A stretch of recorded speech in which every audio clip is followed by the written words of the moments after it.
UDF-ന്റെ ഐക്യ ജനാധിപത്യ മുന്നണിയുടെ ഒരു വലിയ ഭൂരിപക്ഷം ഇവിടെ തെളിയിക്കാനിരിക്കുകയാണ്.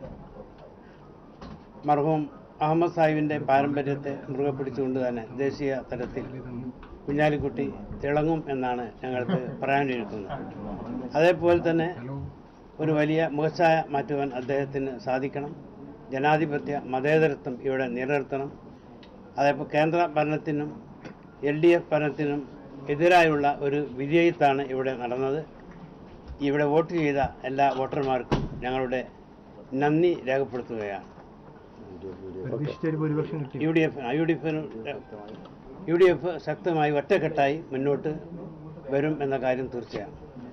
നിങ്ങൾക്ക് ചോദിക്കാം, ഭൂരിപക്ഷം ഉണ്ടായോ? ഭൂരിപക്ഷം തീർന്നില്ലല്ലോ. ഇപ്പോ ഏകദേശം 70%. അപ്പൊ തന്നെ നല്ല 60% ആയപ്പോ തന്നെ നല്ല ഭൂരിപക്ഷം ഉണ്ടല്ലോ. എണ്ണി തീരട്ടെ, ബാക്കി എന്തൊക്കെ ഘടകങ്ങളായിരിക്കും ഒരുപക്ഷെ ഇങ്ങനെ പ്രതീക്ഷിച്ചതിലപ്പുറത്തേക്കുള്ള വോട്ട് സമാഹരിക്കാൻ സഹായമായെന്നാണ് ഈ ഘട്ടത്തിലെങ്കിലും പറയാൻ കഴിയുന്നത്? ഞങ്ങൾ നേരത്തെ ഈ കാര്യങ്ങൾ വിശദീകരിച്ചിട്ടുണ്ടല്ലോ. അതായത് നമ്മൾ പറഞ്ഞത് മതേതര രാഷ്ട്രീയം ഇന്ത്യയിൽ പുലരണം. അതായത് UPA രാഷ്ട്രീയം, കോൺഗ്രസിൻ്റെ നേതൃത്വത്തിലുള്ള UPA രാഷ്ട്രീയം ഇന്ത്യയിൽ വരണം. കേരളത്തിൽ UDF, ഇതാണ് ഞങ്ങൾ തെരഞ്ഞെടുപ്പിൽ. പിന്നെ അത് ജനങ്ങൾക്ക് ബോധ്യമുള്ളത് കൊണ്ടാണല്ലോ കൂടുതൽ വോട്ട് നമുക്ക് കിട്ടുന്നത്. അതുതന്നെയാണ് വളരെ ക്രിസ്പായിട്ട് പറഞ്ഞാൽ, ചുരുക്കി പറഞ്ഞു കഴിഞ്ഞിട്ടുണ്ടെങ്കിൽ അവിടെ UPA, ഇവിടെ UDF. അതാണ് ഇന്ത്യക്കും കേരളത്തിലും നല്ലത് എന്നാണ് ഈ വിജയത്തിൻ്റെ അർത്ഥം. അതായത് ദേശീയ തലത്തിൽ ഉണ്ടായിട്ടുള്ള ഈ BJPക്ക് എതിരായിട്ടുള്ള ഒരു മുന്നേറ്റം, ഒരു ന്യൂനപക്ഷ കേന്ദ്രീകരണം മലപ്പുറത്ത് ഉണ്ടായി എന്ന് പറയാൻ കഴിയും. ഇവിടെ അങ്ങനെ കമ്മ്യൂണൽ പോളറൈസേഷൻ ഇല്ല എന്നാണ്. BJPയുടെ വോട്ട് അവസാനം എന്ത് പറഞ്ഞുകൂടാ, അവർ പ്രതീക്ഷിച്ച മാതിരി വരുന്നില്ല. ഇവിടെ പൊളിറ്റിക്കൽ വോട്ടാണ്, അതാണ്. ഇപ്പോൾ ഇവിടെ LDF UDF തമ്മിൽ തന്നെയാണ് മത്സരം. അതിൽ UDF നന്നായി പെർഫോം ചെയ്തിരിക്കുന്നു, LDFന് പറ്റില്ല. BJP രാഷ്ട്രീയം ഇവിടെ പ്രതിഫലിക്കുന്നില്ല. അതാണ് ഈ തെരഞ്ഞെടുപ്പ് കാണിക്കുന്നത്.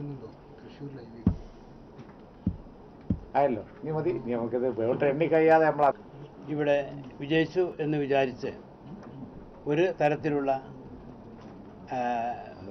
അമിതമായ ആഹ്ലാദ പ്രകടനമോ അല്ലെങ്കിൽ അതിൽ കവിഞ്ഞ രീതിയിലുള്ള അസഭ്യം പറയലോ അല്ലെങ്കിൽ ആരെയും വേദനിപ്പിക്കുന്ന രീതിയിലുള്ള ഒന്നും നമ്മിൽ നിന്നുണ്ടാകാൻ പാടില്ല. അതെല്ലാം കാത്തു സൂക്ഷിച്ചുകൊണ്ട് സമാധാനപരമായ നിലയിൽ നാം ഇവിടെ പ്രകടനം നടത്തേണ്ടതാണ്. പ്രവർത്തകന്മാരോട് പ്രത്യേകിച്ച് തങ്ങൾ പറഞ്ഞതാണത്. കാരണം അതിരുവിടരുത്. അതൊക്കെ ഇനി വരാൻ ഇപ്പൊ ഞാൻ തന്നെ ഇപ്പൊ ഞാൻ തന്നെ അല്ല, ചോദ്യം പ്രസക്താണ്. ഇനി നമുക്ക് ഞങ്ങൾ ഇവിടുന്ന് പോവാണ്, വീട്ടിലേക്ക് വേണ്ടാന്നാണ്.